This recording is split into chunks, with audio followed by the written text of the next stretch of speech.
नमस्कार। प्रस्तुत है आज का चिंतन।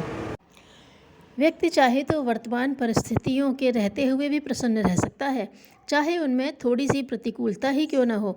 यदि चाहना इसके विपरीत हो, अप्रसन्न रहने की आदत ने गहराई में उतरकर जड़ जमा ली हो, तो फिर विद्या और अनुकूलता का प्रचुर परिमाण उपलब्ध रहते हुए भी ऐसे कारण ढूंढ निकाले जा सकते हैं जो खीज, चिंता, परेशानी और असंतोष उत्पन्न करके चेहरे पर अप्रसन्नता बनाए रहें।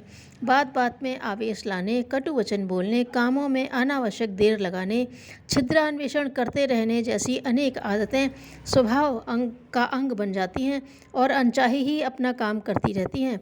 अप्रसन्न रहना भी एक आदत है जिसमें परिस्थितियाँ उतना कारण नहीं जितना कि स्वभाव और अभ्यास। लगता भर ऐसा है कि परिस्थितियों के दबाव और व्यक्तियों के दुर्व्यवहार से खिन्न रहना पड़ता है। इसमें बहुत थोड़ी सी ही सच्चाई होती है। वास्तविकता यह है कि चिड़चिड़े बच्चों की तरह कुछ बड़े भी खींचते रहने के अभ्यस्त हो जाते हैं और उस अभ्यास को व्यवहार में लाने के लिए कोई न कोई बहाना ढूंढते रहते हैं। खोजने वाले जब ईश्वर तक को खोज निकालते हैं तो कोई कारण नहीं कि असंतुष्ट रहने का सच्चा झूठा बहाना ना खोजा जा सके। यदि अप्रसन्नता से सचमुच ही पीछा छुड़ाना हो और यह लगता हो कि इसके कारण मानसिक स्वास्थ्य, मानसिक संतुलन और लोक व्यवहार की सफलताओं का स्रोत हमारा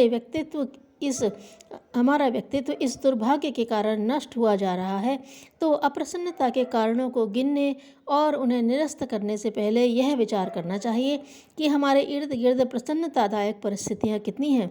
सर्वप्रथम उन्हीं की गणना करनी चाहिए, उसका महत्व समझना चाहिए और देखना चाहिए कि उन सुविधाओं से भी संसार में कितने लोग वंचित हैं।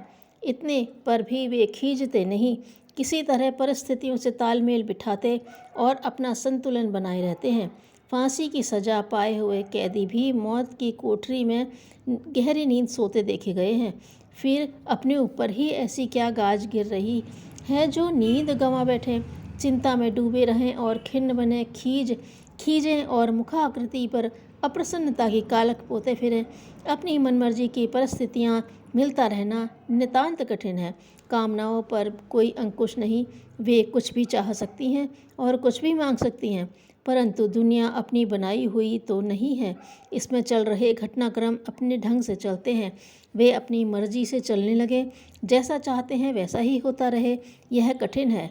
ऐसा तो तभी हो सकता है जब हम ही ईश्वर होते और बिना अन्य किसी की सुविधा असुविधा का, आवश्यकता अनुकूलता का ध्यान रखे वैसा ही बनाते रहते जैसा कि अपना मन है। वैसा तो ईश्वर के लिए भी नहीं बन पड़ा, फिर हमारे लिए ही कैसे संभव हो सकता है। सृष्टा तक को मनचाही परिस्थितियाँ मिल नहीं सकी हैं, अथवा उसने किसी कारणवश उन्हें चाहा नहीं है। हो सकता है कि विभिन्न अनुकूलता के खतरे को उसने समझा हो और प्रतिकूलता से जूझने में जो सतर्कता, समर्थता की प्रसन्नता उत्पन्न होती है, उसे ध्यान में रखा हो। हमें भी इसी तरह विचार करना चाहिए और सर्वत्र अनुकूलता बनी रहने की आकाश कुसुम जैसी कल्पना को छोड़ ही देना चाहिए। वह सोचने में सुखद लगती है, पर जिस ढंग से यह संसार बना है उसमें संभव नहीं। अप्रसन्नता को अपनी कुकल्पनाओं का अभिशाप कह सकते हैं।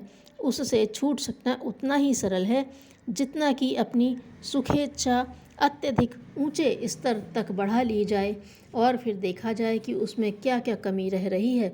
इन कमियों को दुर्भाग्य मानकर कोसते रहा जा सकता है। परिस्थितियों में परिवर्तन के लिए साहसिक कदम उठाने की आवश्यकता है। यह कदम एक ही हो सकता है कि अपने सोचने का ढर्रा बदला जाए और खींचते रहने की आदत को बदला जाए। परिस्थितियाँ इसमें बहुत बड़ा कारण नहीं होती, क्योंकि उससे भी गई गुजरी परिस्थितियों में रहने वाले असंख्यों व्यक्ति जब हंसते हंसाते दिन गुजारते रहते हैं तो अपने लिए ही वैसा कर सकना क्यों संभव नहीं हो सकता। संपर्क के सभी व्यक्ति अनुकूलता बरतें, यह संभव नहीं, क्योंकि उनका अपना स्तर और व्यक्तित्व है और अनेक कारणों से बना है। उसमें हेर फेर होना होगा तो हमारी मर्जी से नहीं, उनकी अपनी चेष्टा से ही संभव होगा।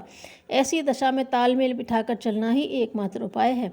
यह दुनिया साझे की दुकान है, मिलजुल कर रहने से तालमेल बिठाकर ही चलना होता है। कोई नहीं चाहेगा कि बुरे वातावरण या बुरे मनुष्यों को सुधारा न जाए। वह यथासंभव करते ही रहना चाहिए। प्रयत्न से जब अनेक कार्यों में कहने लायक सफलता मिलती रहती है, तो इस दिशा में भी सुधार हो सकता है। अभीष्ट परिवर्तन की आशा और चेष्टा करना उचित भी है और आवश्यक भी, पर वह सब धैर्यपूर्वक संतुलित ढंग से ही योजनाबद्ध रीति से होना चाहिए। आवेश आने और तत्काल बदल जाने की बात सोचने से काम बनता नहीं, बिगड़ता है। उत्तेजित मस्तिष्क को उपाय सोचने की क्षमता से हाथ धोना पड़ता है। उसके लिए सही मार्ग खोजना और दूरदर्शितापूर्ण नीति अपना सकना भी संभव नहीं रहता। अप्रसन्नताग्रस्त व्यक्ति तत्वतः अर्ध विक्षिप्तता की स्थिति में रहता है और सुधार के लिए उसके द्वारा सोचे गए उपाय भी अटपटे होते हैं। फलतः प्रयत्न भी प्रायः उल्टे ही पड़ते हैं और गुत्थियां सुलझाने की अपेक्षा उल्टी उलझती ही चली जाती हैं। अधिकतर होता यह है कि प्रतिकूलता उतनी बाधक नहीं होती जितनी कि अप्रसन्न रहने की आदत। यह जब अभ्यास में सम्मिलित हो जाती है तो तुनक मिजाजी का रूप धारण कर लेती है। बात बात पर रूठना, असंतोष व्यक्त करना, दोष निकालना, आक्रोश व्यक्त करना जैसे लक्षण चेहरे पर छाए रहते हैं। यदि कोई सच्चे मन से अप्रसन्नता के अभिशाप से छूटना चाहता हो तो उसे अपनी इस अभागी आदत से मनोवैज्ञानिक स्तर पर छुटकारा पाने का प्रयत्न करना चाहिए। प्रत्येक कार्य को प्रभु पूजा के तुल्य मानना चाहिए। धन्यवाद।